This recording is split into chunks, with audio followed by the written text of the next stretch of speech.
नमस्कार, स्वागत है आप सभी का डीडी न्यूज़ के इस खास बुलेटिन एक्सप्रेस 100 में, जहां हम आपके लिए लेकर आते हैं राजनीति, मनोरंजन, देश दुनिया, खेल और व्यापार जगत की सभी बड़ी खबरों को एक्सप्रेस यानी फटाफट अंदाज में। मैं हूं रमा त्यागी, तो देखिए खबरें तेज रफ्तार के साथ। केंद्र सरकार ने आज से विकसित भारत जी रामजी योजना लागू कर दी है। इसके साथ ही ग्रामीण क्षेत्रों में मनरेगा की जगह नया वीबीजी रामजी एक्ट 2025 प्रभावी होगा। नई व्यवस्था के तहत प्रत्येक पात्र ग्रामीण परिवार को एक वित्तीय वर्ष में 125 दिनों के रोजगार की कानूनी गारंटी मिलेगी, जो पहले 100 दिन थी। योजना के तहत निर्धारित समय में काम उपलब्ध नहीं होने पर पात्र लाभार्थियों को बेरोजगारी भत्ता देने का प्रावधान किया गया है। योजना के तहत मजदूरी सीधे लाभार्थियों के बैंक या डाकघर खातों में प्रत्यक्ष लाभ अंतरण यानी डीबीटी के माध्यम से भेजी जाएगी। केंद्र सरकार ने विकसित भारत जी रामजी योजना के लिए वर्ष 2026-27 में 95,692 करोड़ रुपए का बजटीय आवंटन किया है। सरकार के अनुसार विकसित भारत जी रामजी योजना से देश की करीब 2,80,000 ग्राम पंचायतों में विकास कार्यों को गति मिलेगी। विकसित भारत जी रामजी योजना में जल संरक्षण, जल प्रबंधन, ग्रामीण आधारभूत ढांचे के निर्माण, कृषि आजीविका, आपदा प्रबंधन और पर्यावरण संरक्षण से जुड़े कार्यों को प्राथमिकता दी गई है। सरकार के अनुसार विकसित भारत जी रामजी योजना का उद्देश्य रोजगार उपलब्ध कराने के साथ गांवों में टिकाऊ परिसंपत्तियों का निर्माण और ग्रामीण अर्थव्यवस्था को मजबूत करना है। केंद्रीय ग्रामीण विकास एवं कृषि मंत्री शिवराज सिंह चौहान ने विकसित भारत गारंटी फॉर रोजगार और आजीविका मिशन ग्रामीण एक्ट 2025 के लागू होने को ऐतिहासिक दिन बताया। केंद्रीय मंत्री शिवराज सिंह चौहान ने कहा कि नया ढांचा पुराने कार्यक्रम का महत्वपूर्ण उन्नत स्वरूप है और इससे 100 दिनों के बजाय 125 दिनों के रोजगार की गारंटी इसमें दी गई है। केंद्रीय मंत्री शिवराज सिंह चौहान ने कहा कि केंद्र सरकार ने चालू वित्त वर्ष के लिए 95,600 करोड़ रुपए से अधिक का आवंटन किया है। जापान की प्रधानमंत्री सनाए ताकाइची 16वें भारत जापान वार्षिक शिखर सम्मेलन में भाग लेने के लिए आज शाम 3 दिन की यात्रा पर नई दिल्ली पहुंचेंगी। प्रधानमंत्री नरेंद्र मोदी और जापान की प्रधानमंत्री सनाए ताकाइची के बीच द्विपक्षीय वार्ता होगी। दोनों नेता रणनीतिक, आर्थिक, व्यापार, रक्षा और वैश्विक मुद्दों पर सहयोग बढ़ाने की समीक्षा करेंगे। जापान की प्रधानमंत्री सनाए ताकाइची कल राष्ट्रपति भवन में औपचारिक स्वागत समारोह में शामिल होंगी और भारत जापान व्यापार मंच को संबोधित करेंगी। ये उनकी भारत की पहली आधिकारिक यात्रा है। प्रधानमंत्री नरेंद्र मोदी ने वरिष्ठ रंगकर्मी और फिल्म हस्ती विजया मेहता के निधन पर गहरा शोक व्यक्त करते हुए उन्हें आधुनिक मराठी रंगमंच की अग्रणी हस्ती बताया। प्रधानमंत्री नरेंद्र मोदी ने चार्टर्ड अकाउंटेंट्स दिवस पर देश भर के सीए समुदाय को शुभकामनाएं देते हुए उन्हें भारत की आर्थिक विकास यात्रा के विश्वसनीय भागीदार बताया। आर्मी चीफ जनरल धीरज सेठ को आज चीफ ऑफ आर्मी स्टाफ के रूप में गार्ड ऑफ ऑनर दिया गया। समारोह के दौरान जनरल धीरज सेठ ने अपने पिता लेफ्टिनेंट जनरल केएम सेठ सेवानिवृत्त को सैल्यूट किया। आर्मी चीफ जनरल धीरज सेठ ने कहा कि भारतीय सेना के 31वें चीफ ऑफ आर्मी स्टाफ का पद संभालना उनके लिए गर्व और विनम्रता का विषय है। आर्मी चीफ जनरल धीरज सेठ ने प्रधानमंत्री और रक्षा मंत्री का आभार व्यक्त करते हुए देश की सेवा में सर्वोच्च बलिदान देने वाले सैनिकों को श्रद्धांजलि अर्पित की। एयर मार्शल आशुतोष दीक्षित ने आज vice chief of air staff का पदभार संभालने के बाद नई दिल्ली स्थित राष्ट्रीय समर स्मारक पर पुष्प चक्र अर्पित कर वीर सैनिकों को श्रद्धांजलि दी।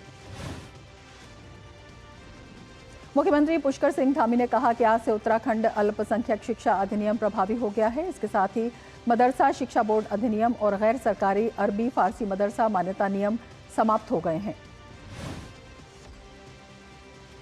मुख्यमंत्री पुष्कर सिंह धामी ने कहा कि नई व्यवस्था सभी अल्पसंख्यक शिक्षण संस्थानों के लिए समान और पारदर्शी मान्यता प्रणाली सुनिश्चित करेगी। आपसे बीजेपी में जाने के चलते सोशल मीडिया पर ट्रोलिंग के शिकार हो रहे राज्यसभा से सांसद राघव चड्ढा के खिलाफ 5 आपत्तिजनक कंटेंट को हटाने का दिल्ली हाईकोर्ट ने निर्देश दिया है। महाराष्ट्र विधान परिषद में आज दोपहर 1 बजे उपसभापति पद के लिए चुनाव होगा। महायुति के सचिन अहीर और महाविकास अघाड़ी के जेएम अभ्यंकर के बीच मुकाबला है। महायुति के पास स्पष्ट बहुमत होने के कारण उपसभापति पद के चुनाव में सचिन अहीर की जीत की संभावना जताई जा रही है। असम के कुछ जिलों में बाढ़ की स्थिति गंभीर बनी हुई है। ताजा आंकड़ों के अनुसार 6 जिलों में करीब 46,000 से अधिक लोग प्रभावित हुए हैं। राज्य आपदा प्रबंधन प्राधिकरण के अनुसार ब्रह्मपुत्र और दिसांग सहित प्रमुख नदियां कई स्थानों पर खतरे के निशान से ऊपर बह रही हैं। धेमाजी, नलबाड़ी, डिब्रूगढ़, चिरांग, लखीमपुर और विश्वनाथ जिलों में 221 गांव बाढ़ से प्रभावित हुए हैं। सबसे अधिक असर धेमाजी जिले में देखा गया है। मुख्यमंत्री हिमंत बिस्वा शर्मा ने बाढ़ की स्थिति पर लगातार नजर बनाए रखने और प्रभावित लोगों को हर संभव सहायता उपलब्ध कराने का आश्वासन दिया है। उत्तर प्रदेश के उन्नाव जिले में आज सुबह आगरा लखनऊ एक्सप्रेस वे पर स्लीपर बस और अर्टिगा कार की टक्कर में 2 बच्चों समेत 5 लोगों की मौत हो गई। हरियाणा से बिहार जा रही तेज रफ्तार स्लीपर बस बेकाबू होकर आगरा से लखनऊ जा रही कार से टकराने के बाद एक्सप्रेस वे से नीचे गिरकर पलट गई। भारतीय न्याय संहिता, भारतीय नागरिक सुरक्षा संहिता और भारतीय साक्ष्य अधिनियम को लागू हुए आज 2 वर्ष पूरे हो गए हैं। नए आपराधिक कानूनों के तहत देश के सभी 17,798 पुलिस थानों को crime and criminal tracking network and system से जोड़ा जा चुका है। भारतीय न्याय संहिता में आतंकवाद, संगठित अपराध और मॉब लिंचिंग से जुड़े अपराधों को शामिल किया गया है। इसमें मौत की सजा तक का प्रावधान किया गया है। भारतीय न्याय संहिता में महिलाओं और बच्चों के खिलाफ अपराधों के लिए सख्त सजा का प्रावधान किया गया है। 18 वर्ष से कम आयु की महिला से गैंगरेप पर मौत या उम्र कैद की सजा का प्रावधान है। नए कानून के तहत बलात्कार पीड़िता को ऑडियो वीडियो माध्यम से बयान दर्ज कराने की अनुमति दी गई है। डॉक्टर के लिए 7 दिन के भीतर मेडिकल रिपोर्ट देना अनिवार्य किया गया है। भारतीय न्याय संहिता में अपहरण, जबरन वसूली, कॉन्ट्रैक्ट पर हत्या, जमीन पर कब्जा, वित्तीय घोटाले और साइबर अपराधों को संगठित अपराध की श्रेणी में शामिल किया गया है। भारतीय न्याय संहिता में राजद्रोह शब्द हटाकर भारत की संप्रभुता, एकता और अखंडता को खतरे में डालने वाले कृत्यों को देश के खिलाफ अपराध घोषित किया गया है। भारतीय नागरिक सुरक्षा संहिता के तहत किसी भी पुलिस थाने में एफआईआर दर्ज कराने का अधिकार दिया गया है। एफआईआर से लेकर फैसले तक की प्रक्रिया का डिजिटलीकरण किया गया है। असम के मुख्यमंत्री हिमंता बिस्वा शर्मा ने कहा कि असम सरकार की शिक्षा संबंधी विभिन्न योजनाओं का लाभ 36 लाख से अधिक छात्रों तक पहुंच रहा है। मौसम विभाग ने कहा कि दक्षिण पश्चिम मानसून के अगले 2 से 3 दिनों में दिल्ली, चंडीगढ़, हरियाणा, पंजाब तथा कुछ अन्य क्षेत्रों में आगे बढ़ने की संभावना है। मौसम विभाग के अनुसार आज बिहार, छत्तीसगढ़, मध्य प्रदेश, तटीय कर्नाटक, केरलम, माहे, कोंकण, गोवा, ओडिशा, झारखंड, दक्षिण आंतरिक कर्नाटक, विदर्भ, उत्तर प्रदेश और पूर्वोत्तर के अलग अलग हिस्सों में भारी वर्षा की संभावना है। मौसम विभाग के अनुसार आज असम, मेघालय, बिहार, गुजरात क्षेत्र, केरलम, माहे, कोंकण, गोवा, ओडिशा, तटीय तथा दक्षिण आंतरिक कर्नाटक और उत्तर प्रदेश के अलावा अलग हिस्सों में भारी से बहुत भारी वर्षा की संभावना है। मौसम विभाग के अनुसार 6 जुलाई तक अंडमान और निकोबार द्वीप समूह, लक्षद्वीप, तमिलनाडु, पुडुचेरी और कराईकल में बिजली चमकने तथा तेज हवाओं के साथ आंधी तूफान की संभावना है। मौसम विभाग ने जुलाई के दौरान देश के अधिकांश हिस्सों में सामान्य से कम वर्षा होने का अनुमान व्यक्त किया है। मौसम विभाग के अनुसार जुलाई में उत्तर पश्चिम, पूर्वोत्तर, पूर्वी मध्य और पूर्वी प्रायद्वीपीय भारत में सामान्य या सामान्य से अधिक वर्षा होने की संभावना है। राष्ट्रीय राजधानी में आज न्यूनतम तापमान 28.6 डिग्री सेल्सियस दर्ज किया गया। मौसम विभाग ने दिन में बादल छाए रहने और मध्यम बारिश होने की संभावना जताई है। हिमाचल प्रदेश में पिछले 24 घंटों के दौरान कई हिस्सों में मध्यम से भारी बारिश दर्ज की गई है। मौसम विभाग ने मंडी जिले के लिए 2 और 3 जुलाई का ऑरेंज अलर्ट जारी किया है। उत्तराखंड में मदरसा शिक्षा व्यवस्था में आज से बड़ा बदलाव लागू हो गया है। नई व्यवस्था के तहत उत्तराखंड मदरसा शिक्षा बोर्ड को समाप्त कर दिया गया है। नई व्यवस्था के तहत उत्तराखंड राज्य अल्पसंख्यक शिक्षा प्राधिकरण अल्पसंख्यक शैक्षणिक संस्थानों को मान्यता देने, उनकी कार्यप्रणाली की निगरानी करने और शिक्षा की गुणवत्ता सुनिश्चित करने का कार्य करेगा। और अब लेते हैं एक ब्रेक। आप देखते रहिए डीडी न्यूज। जब धरती चीर कर निकलता है लोहे का पत्थर और मिलता है मोंगिया के जोश से, फिर तपता है, पिघलता है और बनता है फौलाद। अब होता है सरिया सारी खूबियों के साथ। मोंगिया स्टील, मजबूत देश का मजबूत सरिया। ब्रेक के बाद फिर से आपका स्वागत है। आगे बढ़ते हैं। घरेलू शेयर बाजारों में शुरुआती कारोबार में तेजी लौटी। बीएसई सेंसेक्स शुरुआती कारोबार में 182.42 अंक चढ़कर 76,661 अंक पर, जबकि एनएसई का निफ्टी 49.90 अंक की बढ़त के साथ 23,916 अंक पर रहा। प्रधानमंत्री नरेंद्र मोदी ने 1 जुलाई 2015 को डिजिटल इंडिया तकनीक की शुरुआत की थी। इससे इंटरनेट कनेक्शन और ब्रॉडबैंड सेवाओं में कई गुना वृद्धि हुई है। 5G सेवाएं देश के लगभग सभी जिलों तक पहुंच चुकी हैं। डिजिटल इंडिया के 11 साल पूरे होने पर प्रधानमंत्री नरेंद्र मोदी ने एक्स पर लिखा, बीते 11 वर्षों में इसने गरीबों और वंचितों के सशक्तिकरण में महत्वपूर्ण भूमिका निभाने के साथ ही देशवासियों के जीवन को आसान बनाया है। ऑप्टिकल फाइबर नेटवर्क के विस्तार से लेकर डिजिटल ट्रांजैक्शन तक इस अभियान की अभूतपूर्व सफलता ने दुनिया भर का ध्यान भारत की ओर खींचा है। पासपोर्ट आवेदन शुल्क में आज से वृद्धि लागू हो गई है। इसके अंतर्गत नए बदलाव 36 पृष्ठों वाले नए पासपोर्ट या फिर से पासपोर्ट बनवाने की लागत अब 2,500 रुपये होगी। 60 पृष्ठों वाले साधारण पासपोर्ट या दोबारा जारी पासपोर्ट की लागत अब 3,500 रुपये निर्धारित की गई है। यूपीआई से लेन देन जून में सालाना आधार पर 23% बढ़कर 22.72 अरब पर पहुंच गया है। इस दौरान इनकी वैल्यू 20% बढ़कर 28.92 लाख करोड़ रुपए हो गई है। रक्षा विनिर्माण में आत्मनिर्भरता की दिशा में देश की तीव्र प्रगति पर प्रकाश डालते हुए रक्षा मंत्री ने कहा कि भारत का घरेलू रक्षा उत्पादन, जो 2014 में लगभग 46,000 करोड़ रुपए था, वर्तमान में बढ़कर 1,78,000 करोड़ रुपए हो गया है। कृषि मंत्री शिवराज सिंह चौहान ने कहा कि किसान अर्थव्यवस्था की रीढ़ है और किसानों की समृद्धि ही देश की समृद्धि का आधार है और केंद्र सरकार कृषि को लाभकारी, आधुनिक और टिकाऊ बनाने के लिए लगातार कार्य कर रही है। मध्य प्रदेश ने उद्यानिकी क्षेत्र में बड़ी उपलब्धि हासिल की है, क्योंकि राज्य की 12 उद्यान की फसलों को जीआई टैग हासिल हुआ है। देश में ये पहला अवसर है जब किसी राज्य की 12 उद्यानिकी फसलों को जीआई टैग मिला हो। बिहार में रेल अवसंरचना को महत्वपूर्ण बढ़ावा देते हुए भारतीय रेलवे ने पूर्वी मध्य रेलवे के 44.40 किलोमीटर लंबे मानसी सहरसा खंड को 499 करोड़ रुपए की लागत से दोहरीकरण करने की मंजूरी दे दी है।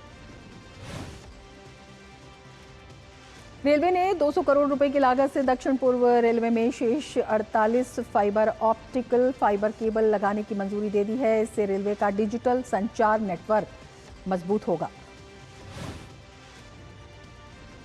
जीएसटी ने कई तरह के अप्रत्यक्ष करों को एकीकृत कर एक राष्ट्र एक कर की व्यवस्था लागू की। इससे कारोबार करना आसान हुआ, कर प्रणाली अधिक पारदर्शी बनी और देश एक साझा बाजार के रूप में और मजबूत हुआ। जीएसटी लागू होने के बाद केंद्र और राज्यों के टैक्स कलेक्शन ने भी लगातार नए रिकॉर्ड छुए। वित्त वर्ष 2024-25 में सकल जीएसटी संग्रह 9.4% बढ़कर रिकॉर्ड 22,08,000 करोड़ रुपए तक पहुंच गया। भारत की अर्थव्यवस्था की रीढ़ माने जाने वाले एमएसएमई सेक्टर को वैश्विक स्तर पर और अधिक प्रतिस्पर्धी बनाने की दिशा में केंद्र सरकार ने प्रयास तेज कर दिए हैं। देश की जीडीपी में 30% से अधिक, विनिर्माण उत्पादन में 35% और कुल निर्यात में लगभग 45% योगदान देने वाले इस क्षेत्र के लिए सरकार दोहरी रणनीति पर काम कर रही है।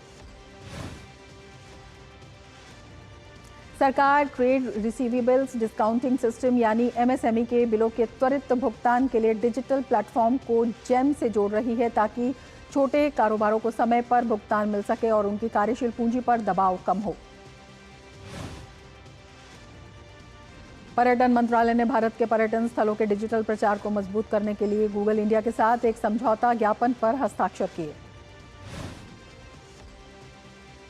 वित्त मंत्रालय की व्यय वित्त समिति ने इंडिया सेमीकंडक्टर मिशन 2.0 के लिए 1.25 लाख करोड़ रुपए के बजट को मंजूरी दे दी है। भारत की जीडीपी की वृद्धि दर 2026 में 7% रहने का अनुमान है। यह अप्रैल के पहले अनुमान 6.2% से अधिक है। ऑयल मार्केटिंग कंपनियों ने एक बड़ी राहत देते हुए 19 किलो वाले कमर्शियल एलपीजी सिलेंडर की कीमतों में 183.50 रुपए की कटौती की है। कंपनियों के इस फैसले से रेस्टोरेंट, ढाबा, होटल और खाने पीने के कारोबार से जुड़े लोगों को राहत मिलेगी। केंद्र सरकार ने महत्वपूर्ण पेट्रोकेमिकल उत्पादों के आयात पर कस्टम ड्यूटी छूट को 15 दिन और बढ़ाने का फैसला किया, जिससे ये राहत 15 जुलाई 2026 तक जारी रहेगी। वेनेजुएला में आए विनाशकारी भूकंप के बाद भारत का ऑपरेशन अमिस्ताद लगातार राहत और बचाव कार्यों में जुटा हुआ है। इसी अभियान के तहत भारतीय सेना ने मलबे में फंसी 79 वर्षीय बुजुर्ग महिला को सुरक्षित बाहर निकालकर उनका इलाज शुरू किया। वेनेजुएला में पिछले सप्ताह आए दोहरे भूकंपों से मरने वालों की संख्या मंगलवार को बढ़कर 1943 हो गई। ला गुआइरा राज्य में 14 आश्रय स्थल और काराकास, मिरांडा और अन्य प्रभावित राज्यों में 55 आश्रय स्थल खोले गए। ईरान ने अमेरिका के साथ तत्काल उच्च स्तरीय बातचीत से इनकार कर दिया है। मंगलवार को ईरान ने साफ कहा कि वह क्षेत्र में पहुंचे अमेरिकी शीर्ष दूतों से सीधे मुलाकात नहीं करेगा।